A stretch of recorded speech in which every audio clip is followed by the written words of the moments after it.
Hey guys, and welcome back. I'm Rachel O'Leary, and today we're going to do a quick update on my 75-gallon birthday fish, which is full of Lake Tanganyikan cichlids.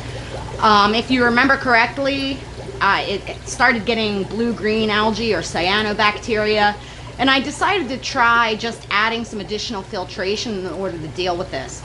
So I wanted to take a look with you. It's been about a week and talk about what's happened or not happened and the like.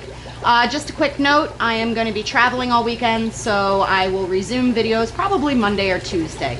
So make sure you subscribe so you don't miss any of those. Let's take a look at the fish. So while I'm still getting some of the diatom algae, which is kind of to be expected, it seems as though the addition of the AquaClear hang-on back filter on this aquarium has resolved the issues in this front left corner. Now the plants still look pretty bad, but they're no longer infiltrated with algae, and the blue-green algae has not come back in the slightest. Now I think it's important to mention that I was pretty sure that increasing the flow in this part of the aquarium was going to do the ticket. There are many causes and reasons for cyanobacteria, and certainly plenty of appropriate treatments. I've had it in aquariums in the past where doing things like changing my feeding and maintenance really did nothing to help.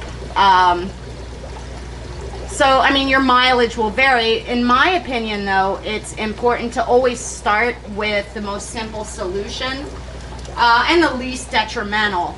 As I've mentioned in lots and lots of videos, I am not a fan of chemicals in the slightest. So for me, I wanted to try a more natural approach. As a basic rule, I do avoid antibiotics for treating this. There are a few saltwater chemicals that work really well. My favorite is ChemiClean, and I'm not at all sure what is in it, if I'm being totally honest. But I've used that in the more stubborn cases before, always starting with manual removal, a water change, and then adding the medication. And that's certainly an appropriate way to go about battling this as well. I guess I just prefer to not use chemicals because that way absolutely doesn't impact the fish.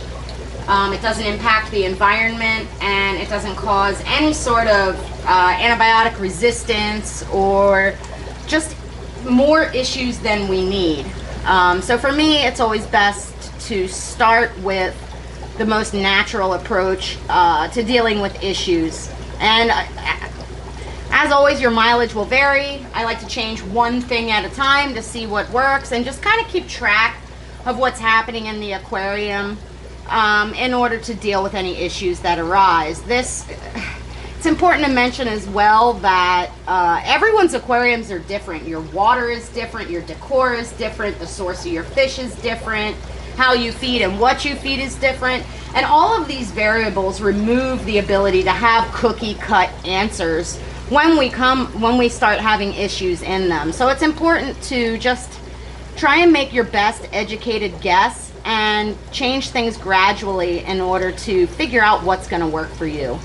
As always, thanks for your continued support, and I hope to meet a lot of you at Aquatic Experience this weekend, and for the rest of you at home, I will see you early next week.